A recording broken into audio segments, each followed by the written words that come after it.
Hello, I'm Kenneth Wright. I'm on the board of directors of the South-Dade Chamber of Commerce, and I'd like to welcome you to the latest edition of Cop Talk. No, that's a joke. I'm here with Officer Demetrius McCray and Officer Zakala from the say it wrong. Zakala. Okay. No. Say it. Remember we talked about it was going to be like phonetics. Sergeant Richard Zahalka. Zahalka. All right, well, McCray and Zahalka. And the reason that they're here is a few weeks ago, we honored them at a special breakfast, a hero's breakfast at Mon Petit Garden in Homestead's Redland area. And this is a event that we've been doing. This is the second year. And this year we had a great turnout. And we just do it to thank our first responders. So I just want to give these guys just a chance to talk a little bit about what they do, how they felt about the breakfast, and then we'll go from there. So, Officer McCray. Oh, thank you for having me.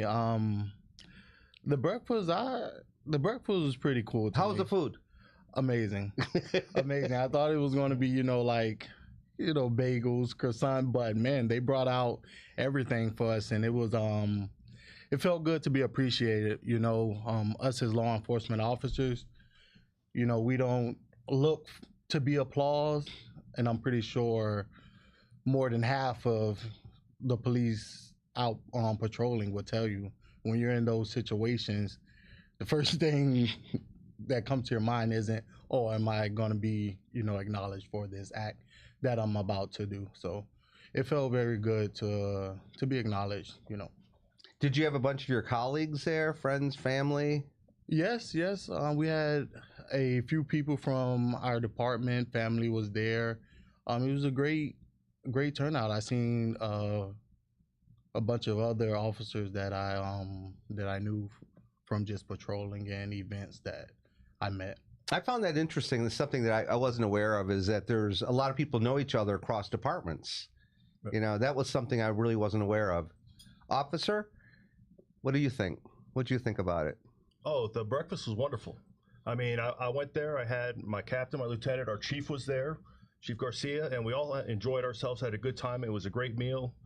And like he said, it was nice to be appreciated once in a while. But I'm fortunate enough to be the sergeant in agricultural patrol, and that community really appreciates us. Well, talk a little bit about that. Okay. The ag officers, hold on, I want to get these notes right because we talked about this beforehand. Charles is going to kill me if I don't do this right. Okay. Is that a lot of people aren't aware that we have such a large agricultural community down here in South-Dade County. Miami-Dade County is actually the second largest ag county in the entire state by crop value at $1.135 billion a year in production, with 18th in the country by value, and we're number 1 in the country for foliage with all the nurseries that we now have that have kind of taken over since some of the crops have gone away. And we actually get to do more of a community policing style of work there with these people, where we get to know the farmers. We attend a lot of their meetings of their different groups, such as Ag Practices, the Avocado Committee, the Dade County Farm Bureau, and I really appreciate the opportunity to be able to work with them. Now, and maybe you did mention this, 80,000 acres? Yes, they do all that on approximately 80,000 acres of land. And how many people are patrolling that? Right now, with the under Ag Patrol, we have 1 sergeant and 4 to 5 officers per shift. And wow. We have 3 shifts, so we do run 24 hours a day. So you have 4 or 5 guys or girls out there doing 80,000 acres. Yes, sir.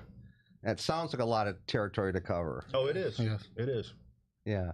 Now, Officer McCray is with the department. I don't think a lot of people are even aware is there. I guess unless you're doing what? Unless you're speeding, guys.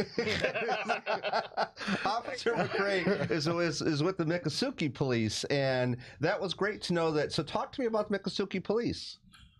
I wouldn't even say we're a small department. We have a lot of different specialized units, a lot of units that take care of different things within the Miccosukee Reservation and the surrounding area of that reservation. We do have jurisdiction in Broward as well as Miami-Dade County. So you may see some of our officers up on 75 and US 41 Chrome Avenue.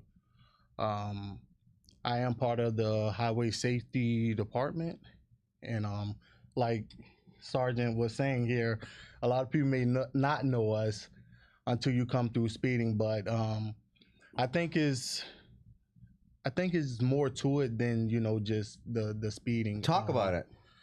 You know, I really do believe in the program. We started the program in 2019, and since me arriving there, being employed there from 2013 until current date, I can honestly say that the amount of fatalities, traffic crashes has dropped tremendously. That's great news. You know, so that's I really do believe in the program and what is done, you know, and I don't just look at it as us ticketing, you know, our commuters, but, you know, we also like to educate them on why we're out and we're patrolling and why speed is, you know, is a big thing coming through US 41 Chrome Avenue, I-75, you know. So it works. I've seen it. I think since the program, we're down 3% as far as fatalities, you know, since the start of the program. So I am a witness. It does work. That's really great. That's really great.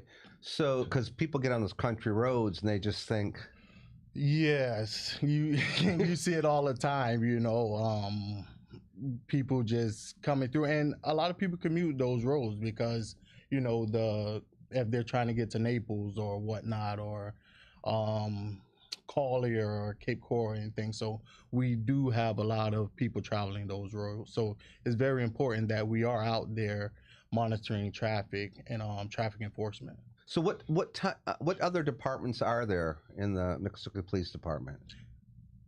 As far as different units? Yeah. So we have the HSOs that I'm part of, the highway safety officers. We also have our own dive team, as well as as well as a wildlife unit. We also have a SRO. I heard you wanted to be in the wildlife unit. Oh man, you're going back to that conversation. No man, I really applaud those guys in our wildlife unit. It's like I was telling Sarge, as far as him being in agriculture too, you know, because it's tremendous things you have to worry about while out there patrolling. And unfortunately, man, wildlife and me, we don't really get along. So let's talk about that, because I think that people don't really understand what agricultural police, what they encounter, what they deal with. Well, what we encounter on a daily basis usually is, like right now, they're picking avocados, and we're out there looking at avocado theft. Sometimes they'll fill as much as a whole van load. Like, people think avocado theft is, somebody stopping and picking up a plastic bag or something like that. We're talking about an entire van. I actually have a picture that was posted a while back ago. I should have given it to you earlier, where we had a U-Haul truck filled almost to the top with avocados that they had picked and stolen in a grove. Right now, you also have everyone's Thanksgiving vegetables are in the ground. So right now, the vegetables that everyone's going to eat for Thanksgiving that come from South Florida, they're being grown right now. So we have to watch out for people going onto the fields, siphoning diesel out of the tractors, stealing the batteries out of the tractors, or taking the fertilizer to use for their own. And besides that, we also have things such as people's animals getting loose, like horses, cows. Recently, we had 2 horses get loose. We had to capture the horses. As soon as we capture the horses, they say, "Hey, there's a bull loose down the street." We had to go get the bull and stuff. So that's some of the stuff we deal with on a daily basis. Like I said, the livestock, the crops, and even with the nurseries too. The same thing with the nurseries. People steal the pots. Calusias is a popular hedge. A lot of people like to put them in their yards now, you know, and that means that's something that people want to steal. So whatever the hot item is the stuff that we have to watch out for. So you were saying earlier too that this is a 24-hour a day like patrols going on. Correct. So you're out there in those farm areas all night long. Yeah, we have officers going on pretty much all night long. And late at night like that, sometimes it's, like I said, it's not for everybody, because you get out there in the middle of the night and you're in a 100, 200 acre avocado grove and you hear all kinds of weird sounds out there and the leaves crunching, the spider webs everywhere. And then when a piece of fruit falls and makes a big thump, that's what really gets your attention. I'm sure it does. So let's talk a little bit about your honor. Was there something specific you want to share about why you're honored, a story that you want to share that was brought up? Officer McCray? As far as like when you got the honor, and what were you honored for? I was honored for a traffic stop that was conducted involving a minor. It's still an active case, so can't be more specific. Yeah, so it was involved a missing minor. She was missing out of but you pulled someone over for like a tail light or something like that. It was a simple headlight, and just throughout my investigation, just more information. What do you mean by your investigation? So you pulled them over, you asked for their license and registration or whatever? Yes, sir. Yes, sir. And, we do query checks of the individual, so we know who we're out with, who we're talking to, and through the NCIC database. And that's where all of the information is available to us. And from that information, you conduct your investigation. So... But why did you decide that there was you saw a minor in a car? You'd think that, well, it's just a minor in a car, right? It could be his daughter or niece or whatever. Yes, from my initial contact with him, that's from the outside looking in. That's all it was. A male with a minor, could have been his daughter, could have been his niece or anything. But the information that I received, it was totally different. Okay, all right. Well, that was pretty powerful. Yes. Situation. Yes, sir. And like I said, it's still an ongoing investigation. I wish, because it was an amazing stop, and I do wish I can share more just to shed light on some of the things happening in our community. But okay, I'm not going to press you anymore. Officer? Sergeant? Yeah, but I would just like to touch on that for a minute too, is that people sometimes wonder about, officers doing traffic, don't you have something better to do than bother somebody for a broken taillight or whatever? That's how the Oklahoma City bomber got caught. Yep. A simple traffic stop for a broken light, and that's what he did, and look at what it resulted in. That's something wonderful. It is something wonderful. Yes, sir. With ours, they had a couple different things. With mine, I think one of the ones that I'm proud of is that we were having an issue with people getting their horses stolen out in the Redlands area, and they were butchering them for their meat and selling the meat on the market, in the black market. And that is a very hard type of community to get into, the people that are selling this horse meat. Oh yeah, I would think that that's kind of... Yeah, it's very tight-knit.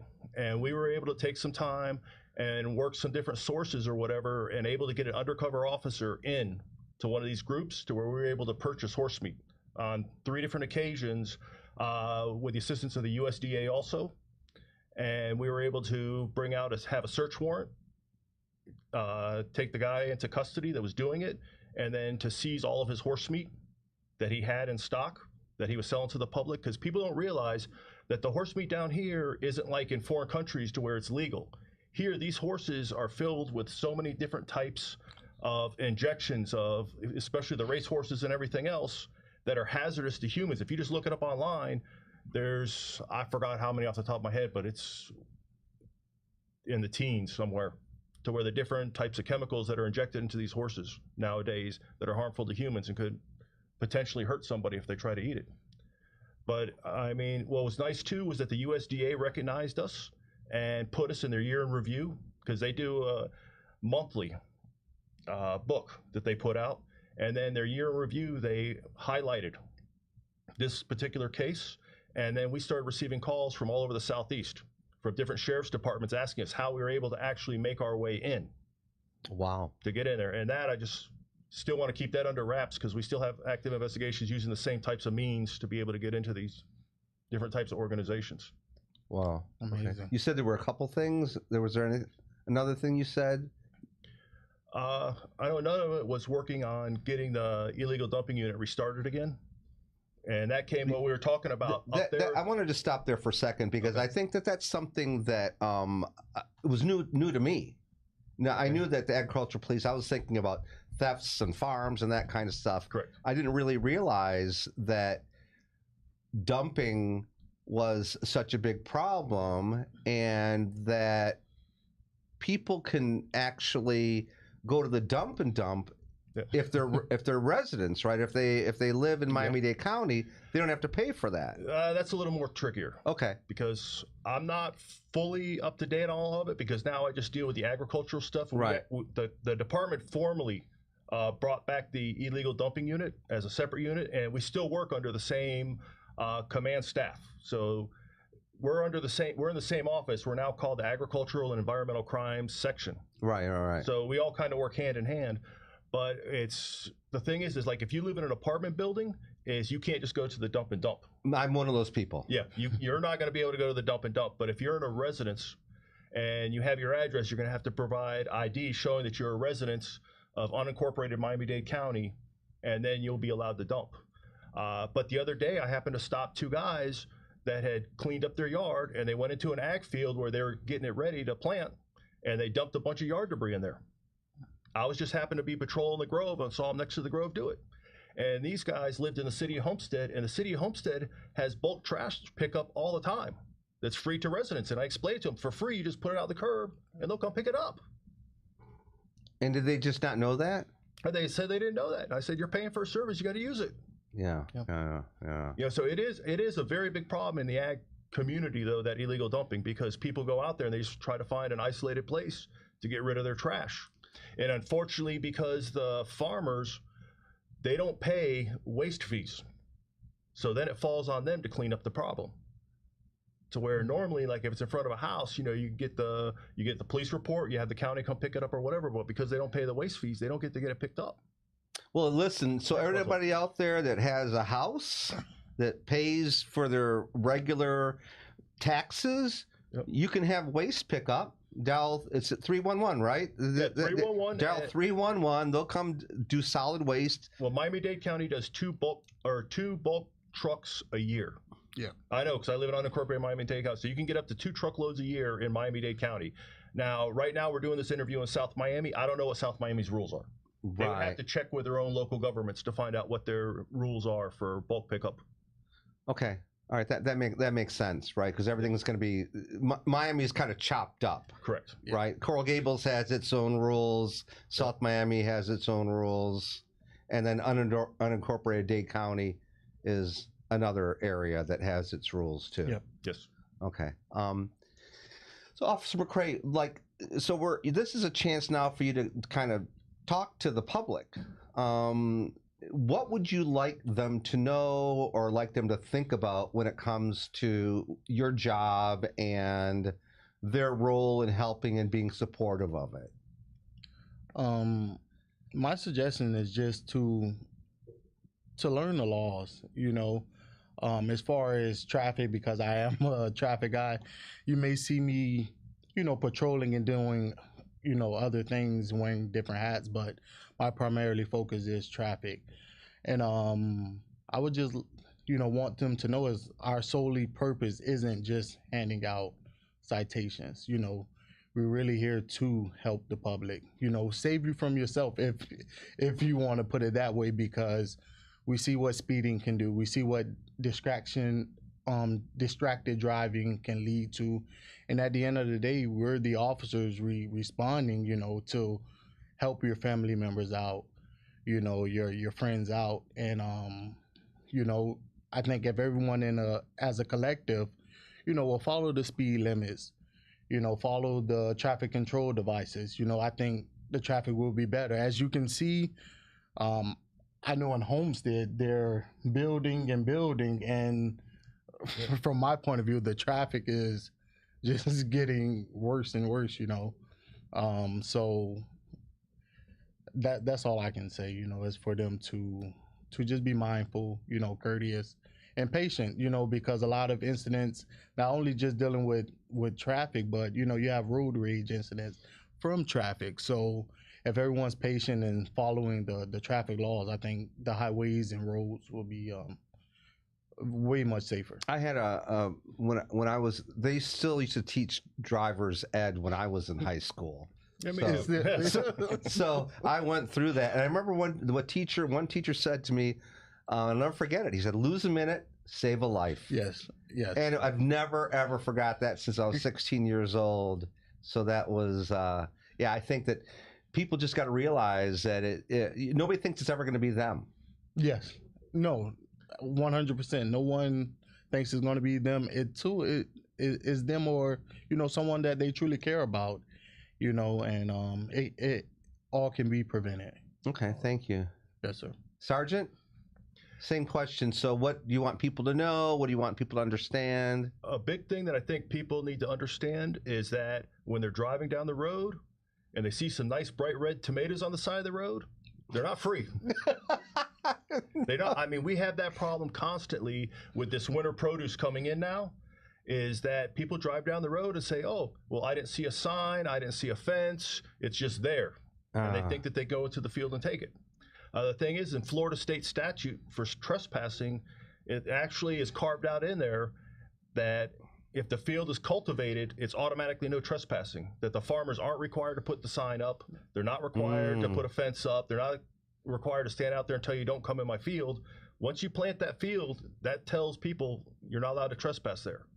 Now, once they do put a sign up, it goes from a misdemeanor to a felony.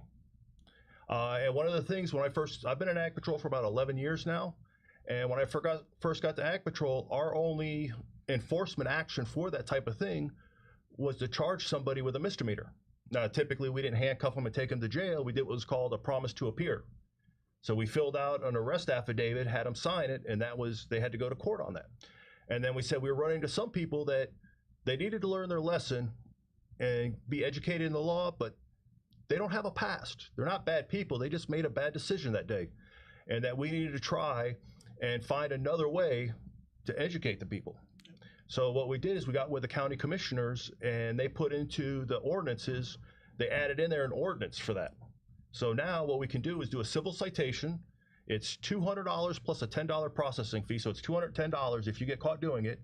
If you're taking a small quantity, not a truckload. Right. But with a small quantity, it's $210 fine. It doesn't go against your driver's license. It doesn't show up as any criminal record or anything else. It's just a fine that you have to pay the county. And hopefully that teaches you not to do it again. But that's something that's coming up real soon now, around Thanksgiving, when the vegetables are ready to be picked, that we're going to see a lot of, and we do it every year. I mean, because that's what I used to think. I used to do a lot of cycling out through the Homestead area from Cutler Bay, and I would see all these palm groves and things, and I would think to myself, it just seems like people would drive up with a truck and load up a truck. I just thought that I'm surprised it didn't happen. But we have guys in utility trucks that, like, they're the bucket trucks that they use for the different utility companies, and they go into people's coconut groves and start taking the coconuts. Oh, wow. Very common. Or they go into people's front yards and go cut down the front yards. Now, if you have permission from the homeowner, that's all well and good. Go take them. But when you just go down the street and start picking out of people's trees, you can't do that. Right. All right. So this is, I mean, you would think some of this is just logical. You would think some of this is common sense. Don't speed. Be careful when you're out there on the roads. Don't take stuff out of fields that's not yours. Yeah. Right. But the whole point is that that's one of the reasons that we're here today, is to kind of just reinforce messages. Yes. Reinforce messages. So I just want to thank you guys, both you guys, and we were also able to honor the Cutler Bay Police Department, the Homestead Police Department, both hospitals, Homestead Hospital, Jackson South, and also the Corrections Department, and the Miami-Dade Fire Rescue. Right, and Fire and Rescue. Yep. And we just want to thank them all for their service, and thank these two officers for coming in today and sharing some of their story. Thank you for having us. Yes, it's an honor.